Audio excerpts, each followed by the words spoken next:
It's really lovely to meet all of you. I'm looking forward to getting to know you a bit more. And so official welcome.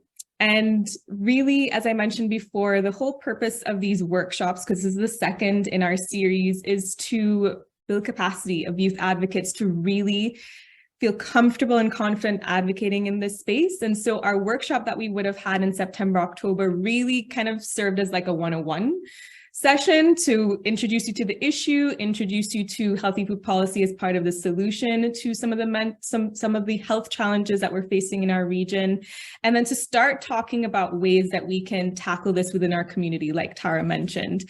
And so today we're going to delve into some of those issues a little more deeply, and I'll give you our agenda shortly, but I do want to kind of introduce you to the timeline, like what's coming next after December.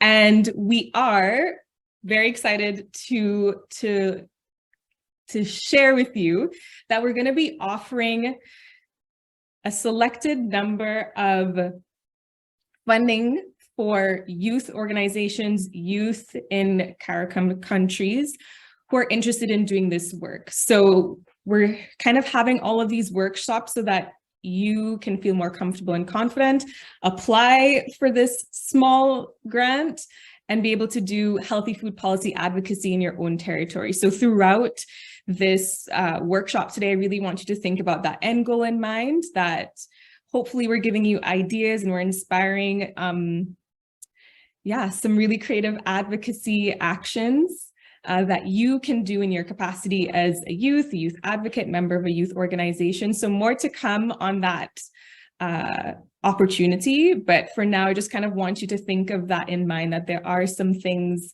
or there is an opportunity for you to actually get funding to create and develop and execute your own healthy food policy advocacy. So more on that, but think about that as we move forward. And then after that, once we've selected the number of youth organizations that will move forward and will have an opportunity to use those funds, we'll have a workshop with those youth organizations so we can ensure that they feel ready and confident to execute those activities locally. Okay, so keeping all of that in mind. Today, we're going to be doing a quick recap of workshop 1, so I'll do that shortly. I know we're a bit behind on time. And then because I think we're in a pretty small group, we do have 3 sets of questions. When we get there, I guess we can figure out how we want to work on that. But we did have some questions that we wanted to pose to you to hear your thoughts on what's happening locally. And so we'll do that after I give a brief presentation on what we would have done in workshop 1. And then I'm really excited about the second part of our agenda today, and that is a deep dive into the policy process. So as you know, we're talking about healthy food policy, and there is a process from the time that the policy is birthed to implementation phase, to the monitoring and evaluation. And so we're going to have some of our expert advocates who you just met speak about how they've strategically advocated along that policy process. So that's to come. And then to end, we're going to talk about the SMART principle. I'm not sure if you've heard about it before, but if you have, we're going to talk about how that applies to advocacy and how a lot of our advocates, youth, and our youth at heart advocates have used that SMART principle in pushing for and promoting healthy food policy in their local territories. And so we'll do that through breakout rooms. Okay. The other thing I want to point you to, and all of you would have received this in your email prep, is this little guide that we created just so that you can jot down some notes during the sessions, but also that you can start thinking through your SMART advocacy plan towards the end. Yes. Okay, so here we go. Before that, housekeeping.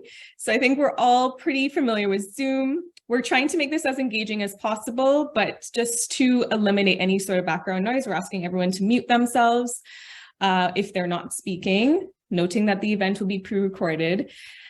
And usually I'm the one that's giving fitness or health breaks, but because we're trying to pack in as much as we can, we don't have any specific health breaks organized, but I'm encouraging all of you to take standing breaks whenever you need to throughout the session. Okay. Right. And so at this point, some of you started to share what you care about.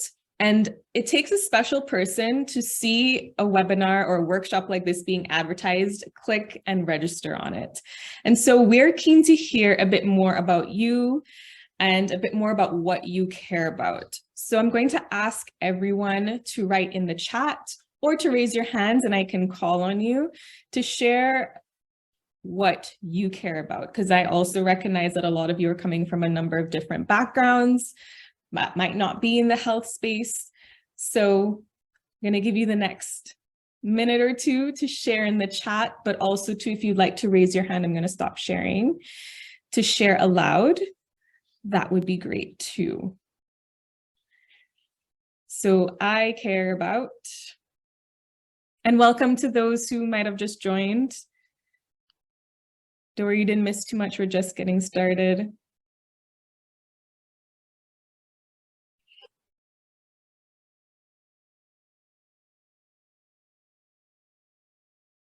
And it can be very simple. Yes, Shan, I care about the best interests of children. I think that is something that we can all relate to.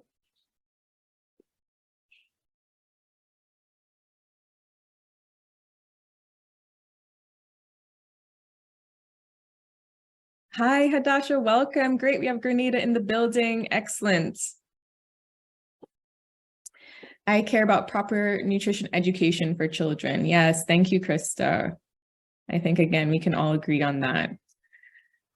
I realized Shanice had raised her hand earlier. Oh dear, sorry about that. Thanks, Rosanna. Shanice, please go right ahead.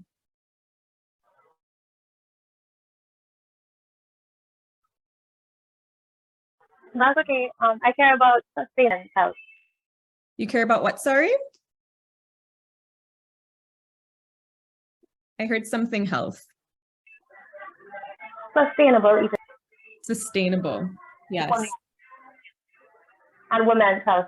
And women's health. Great, thank you, Shanice.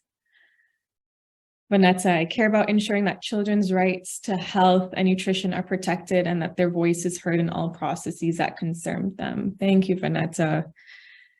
From Tara, I care about plans being executed and not just discussed. Yes, the talk shop, making that into a reality, not just to address the overall health of Caribbean countries.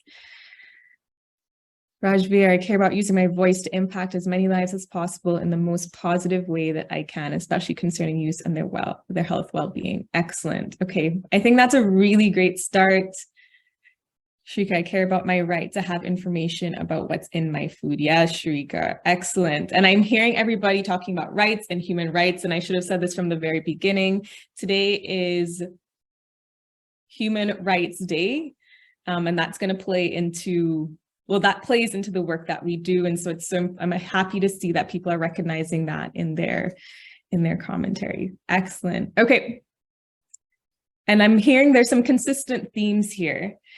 And all in all, it seems that everyone cares about, yes, health for sure, the health of vulnerable folks. I care about healthy foods being accessible to vulnerable populations. Yes, JYAN. So I think this is such a wonderful group, and I can already see that the outcomes of this workshop are going to be quite fantastic, just based on the things that you do care about. I care about generational health from pre-birth till death. Excellent, Hadasha. Thank you. Okay, I'm excited.